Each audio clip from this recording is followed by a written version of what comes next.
This is Samina Shaikh here on Zoom channel और आज हम ऑडियंस का रिव्यू लेने वाले हैं हक फिल्म को लेकर। इस फिल्म में इमरान हाशमी और यामी गौतम ने मेन कैरेक्टर्स के रोल प्ले किए हैं। ये एक ऐतिहासिक फिल्म है और हिस्ट्री में अब तक का इसे रिवाइव किया गया है। ये फिल्म काफ़ी ही इम्पॉर्टेंट तो रही है, पर साथ ही ऑडियंस को खुश की कि नहीं, इसके बारे में आज हम जानने वाले हैं। वैसे आपको बता दें कि मीडिया इंडस्ट्री के साथ साथ बॉलीवुड में इस फिल्म के काफ़ी चर्चे होने लग चुके हैं और हो भी रहे हैं, और आज ये फिल्म फाइनली रिलीज हुई है।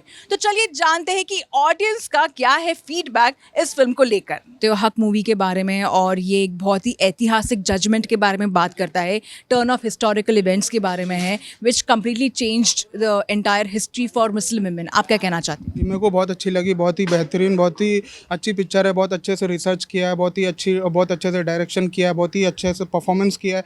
तो मेरे को तो बहुत ही अच्छी लगी, बहुत ही रियल और बहुत ही ऑथेंटिक रखा है पिक्चर को। कहीं भी कुछ भी ओवर द बोर्ड नहीं गए हैं और वो इसमें कुछ भी फेक प्रोपेगेंडा भी नहीं है। कोई एक कम्युनिटी को लोग कुछ नेगेटिव भी नहीं दिखा रहे, जो हुआ है बिल्कुल वैसे ही दिखाया उन्होंने और बहुत बिलीवेबल तरीके से दिखाया। आपको कुछ भी ऐसा फिल्मी नहीं लगेगा, कुछ भी ओवर द टॉप नहीं लगेगा। बहुत ही उन्होंने रियलिस्टिक और बहुत ही रियल रखा है सब कुछ। तो और जो यामी गौतम का परफॉर्मेंस है वो बहुत ही बेहतरीन है। वो मतलब one of the best performance मैं बोल सकता हूँ। और जो उन्होंने लास्ट में स्पीच देती है, तो आपको वो जो दामिनी में सनी देओल की स्पीच या पिंक में अमिताभ बच्चन की स्पीच, वो स्पीच की याद आ जाएगी। वो इतना पावर पैक वो परफॉर्मेंस है उनका, वो डायलॉग इतने ब्रिलियंट है। तो मेरे को तो बहुत मज़ा आया, मेरे को बहुत अच्छी लगी पिक्चर। और ये पिक्चर बहुत अच्छा मैसेज भी देती है औरतों के इक्वालिटी के बारे में, वुमेन राइट्स के बारे में। और ऐसा ये जो 1985 में जो रियल में हुआ था, इसके बाद जो औरतों को जो मतलब कानून चेंज हुआ था वो मुस्लिम औरतों के लिए भी। इससे पहले जो रहता था वो मुस्लिम पर्सनल लॉ चलता था, लेकिन इससे जो अभी जो अपना देश का कानून है उसके जरिए अभी कोई भी औरत को अपने उसका हक मिलने से कोई नहीं रोक सकता। तो वो मेरे को बहुत अच्छा लगा कि वो कानून बदलाव आया था और बहुत अच्छा लगा। सबसे पहले तो परफॉर्मेंस के बारे में बोलूँगा मैं। यामी गौतम ने अवार्ड विनिंग परफॉर्मेंस दिया है, बेहतरीन, मतलब terrific performance by Yami. Actress तो अच्छी है ही, लेकिन यहाँ पे भी हर बार जब भी बड़े पर्दे पे आती है तो प्रूव करती है कि कि आपको उसकी पिक्चर देखने के लिए टिकट खरीदनी पड़ेगी। एंड इमरान हाशमी तो डायलॉग एक ही है हमारे पास में, पूरा बॉलीवुड एक तरफ, इमरान हाशमी एक तरफ, और वो सच बात भी है। आज भी वही हो रहा है इमरान का। एंड स्क्रीन पे आता है तो उस जो कैरेक्टर है वो always is involve in his character.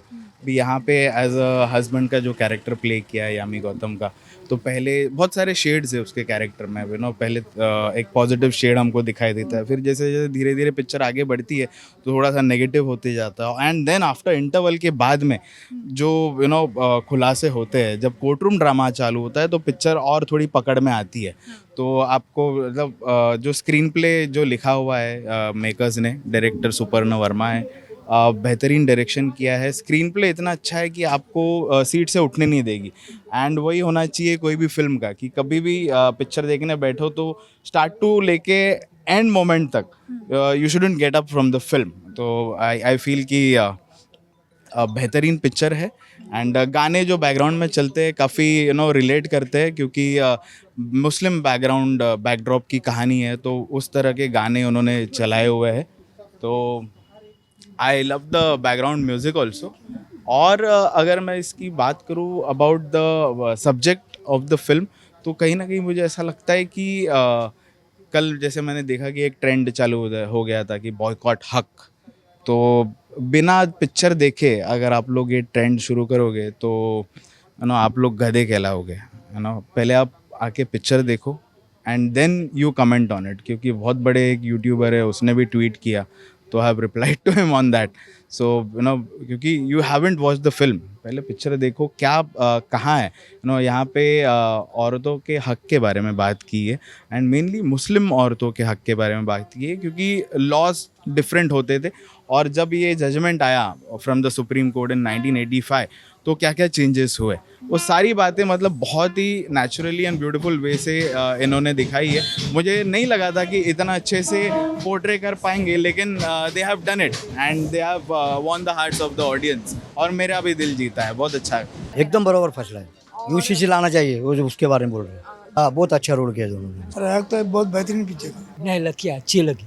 साथ ही आपको लगता है कि मुस्लिम कम्युनिटी इस फिल्म को एक अच्छे पॉजिटिव लाइट में एक्सेप्ट करेंगे? सोशल मीडिया पर इसको लेकर काफ़ी चर्चे हो रहे हैं, डिबेट्स हो रहे हैं, तो आपका उस पर क्या कहना है? जी बिल्कुल, बहुत ही पॉजिटिव मैसेज है, बहुत ही पॉजिटिव पिक्चर है। कुछ भी इसमें ऐसा कुछ भी रॉन्ग नहीं दिखाया, मुझे तो रॉन्ग नहीं लगा। मैं भी मुसलमान हूँ तो मुझे तो कुछ भी रॉन्ग नहीं लगा। और मैं अगर कुछ भी प्रोपेगेंडा रहता है तो मैं तुरंत ही बता देता हूँ। तो मुझे इसमें कुछ भी प्रोपेगेंडा भी नहीं लगा। मुझे आर्टिकल 370 भी यामी गौतम की बहुत अच्छी लगी थी।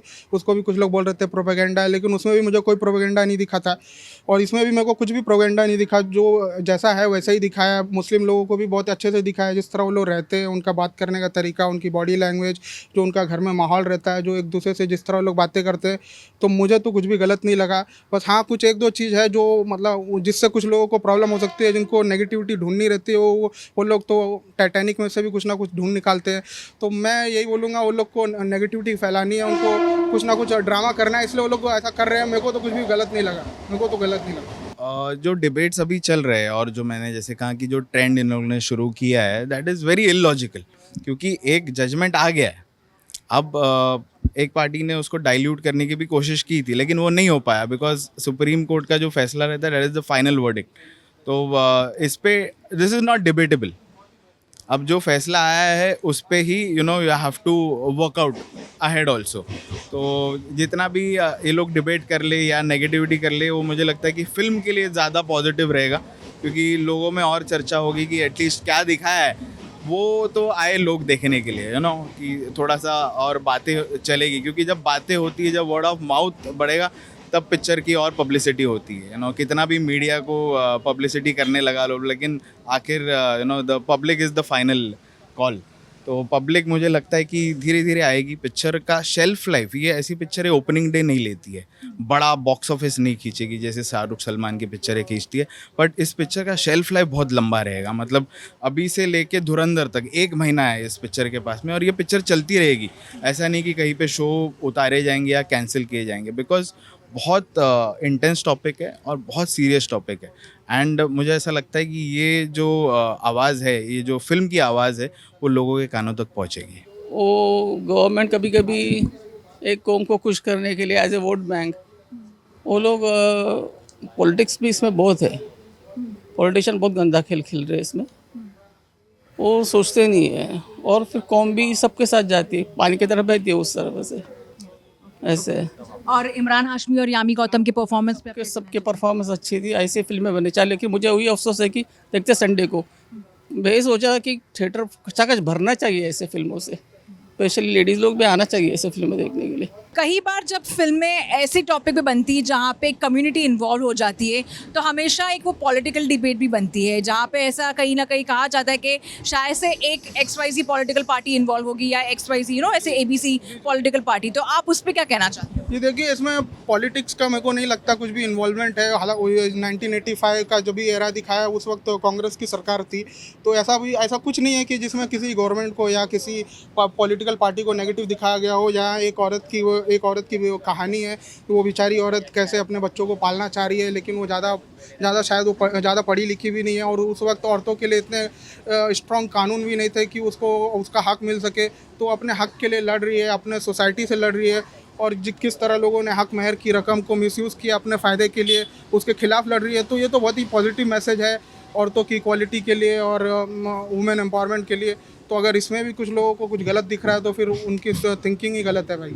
अच्छा, और आपको क्या लगता है कि यानी मुस्लिम वुमेन के लिए वो जो यानी जस्टिफिकेशन के लिए यानी बातें कर रहे, जस्टिस के लिए बात कर रहे हैं, उस पर आपका क्या कहना है? आना ही चाहिए, रूल आना चाहिए। आपको अच्छी लगी ये फिल्म? आपको क्या लगता है ये फिल्म चलेगी? मुझे तो अच्छा लगा है। मैं आपको बात पब्लिक को कुछ बता नहीं सकते, मुझे अच्छा लगा है। सबके लिए सही है, जिसके ऊपर अन्याय हुआ है ना, उसको मिलना चाहिए फर्क। ट्रिपल तलाक से 3 लफ्ज बोलेंगे और हो गया तलाक। लेडीज़ के हिसाब से सोचो ना, गलत है। अभी कभी गुस्से में कोई हो जाए तलाक हो गया तलाक, ऐसे नहीं रहता है ना कोई भी बात। औरतों के हिसाब से देखा जाएगा तो जब औरतों को एक निकाह पिक्चर आई थी बहुत साल पहले, उसमें भी लास्ट का क्लाइमैक्स है, वो बोलती है, जो कैरेक्टर है वो बोलती है कि अगर मेरा निकाह हो रहा है तो मुझे इजाज़त मेरी लेती है कि हाँ या ना। तो तलाक में मेरी इजाज़त नहीं, वो बस मर्द ने ट्रिपल तलाक कर दिया और हो गया तलाक, ऐसे नहीं होता है। बस सर, इसमें एक बहुत यानी ऐतिहासिक ये भी है कॉन्वर्जेशन कि 1985 में सुप्रीम कोर्ट ने ये लॉ लेकर आया था, इसको काफ़ी साल बाद भी लेकर आए। लेडीज लोग बहुत जागरूक हो गई है, मुस्लिम कंट्री है, ये ट्रिपल तलाक तो वो लोग भी मानते नहीं है अभी उस का, तो अच्छी है जो अच्छा हो रहा है ना। एलिमनी पे कॉन्वर्सेशन हो रहा है इसमें जो नहीं मिलता था। मिलना चाहिए। हमारे यहाँ भी शायद ऐसा, अभी मैं लॉ इतना जानता नहीं हूँ, क्योंकि लेडीज़ अगर दूसरी शादी करती है तो लगता है वो बंद होता है, ऐसा लगता है, नहीं तो एलिमनी तो मिलनी चाहिए। लास्टली यामी गौतम और इमरान हाशमी के परफॉर्मेंस के बारे में आप क्या कहना चाहते हो? जैसे कि आपने प्रेज भी किया उनके कोर्ट रूम ड्रामा के लिए, आपको क्या लगता है कि इस फिल्म के चलते उन्हें क्या एक नेशनल अवार्ड मिल सकता है? जी नेशनल अवार्ड, देखिए नेशनल अवार्ड बहुत बड़ी बात होती है, क्योंकि हर साल सैकड़ों पिक्चरें बनती है, तो और सैकड़ों पिक्चरों में मतलब पूरे इंडिया में से नेशनल अवार्ड दिया जाता है, तो आप उन्हें ये नहीं बोल सकते कि नेशनल अवार्ड मिल सकता है। लेकिन हाँ, दोनों का परफॉर्मेंस बहुत ही ब्रिलियंट है, चाहे यामी गौतम हो या इमरान हाशमी हो या इवन शिवा चड्डा हो, दानिश हुसैन हो, सब ने बहुत ही बेहतरीन काम किया है। यामी गौतम का परफॉर्मेंस आपको थोड़ा ज़्यादा अच्छा लगेगा क्योंकि मेन कैरेक्टर वही है, तो सेंट्रल कैरेक्टर वही है, तो वो जिस तरह से बात करती है, जो उन्होंने शाजिया बानो का जो कैरेक्टर प्ले किया है, एक टाइम के बाद आपको लगेगा भी नहीं कि आप यामी गौतम को देख रहे हो, आपको लगेगा आप शाजिया बानो को देख रहे हो। उनका जो बात करने का लहजा है, जब उनका हस्बैंड उनको छोड़ के जाता है, जब वो नाराज़ होती है, जब वो जिस तरह वो अपने हस्बैंड के सामने शर्माती है, जिस तरह वो बातें करती है, उनकी छोटी छोटी नुएंसेस तक कितने रियल लगते हैं, इतने बिलीवेबल लगते हैं। और इमरान हाशमी तो बहुत ही ग्रेट एक्टर है, उनकी मैंने मतलब बचपन से उनकी फिल्में देखते आ रहा हूँ, तो इमरान हाशमी ने भी अपने negative shade kind of character को बहुत अच्छे से किया है। उनका कैरेक्टर भी है कि कभी आपको बहुत बुरा लगेगा, थोड़ी बहुत कभी कभी लगेगा उसमें नहीं, थोड़ी बहुत अच्छाई भी है उसमें, फिर लगेगा नहीं नहीं ये बहुत ही कमीना आदमी है, तो उन्होंने उस अपने जो एक प्रॉब्लमेटिक उनका जो कैरेक्टर है उसको बहुत ही बेहतरीन तरीके से किया है, बहुत ही रियलिस्टिक वे में किया। और ऐसा भी नहीं है कि वो फालतू की हीरोगिरी दिखाने की कोशिश कर रहे हैं या कुछ भी सेंटर स्टेज लेने की कोशिश कर रहे नहीं। उनको मालूम था ये पिक्चर की जो मेन कैरेक्टर है वो यामी गौतम है, तो उन्होंने उनको ही शाइन करने दिया, और इमरान हाशमी खुद साइड कैरेक्टर बन के उनको उसमें वो मतलब काफ़ी सिक्योर थे, उन्होंने उस तरह से परफॉर्मेंस किया है, को कहीं भी सेंटर स्टेज लेने की कोशिश नहीं कर रहे, तो उस वजह से भी आपको इमरान हाशमी का परफॉर्मेंस बहुत अच्छा लगता है। Thank you so much. Thank you.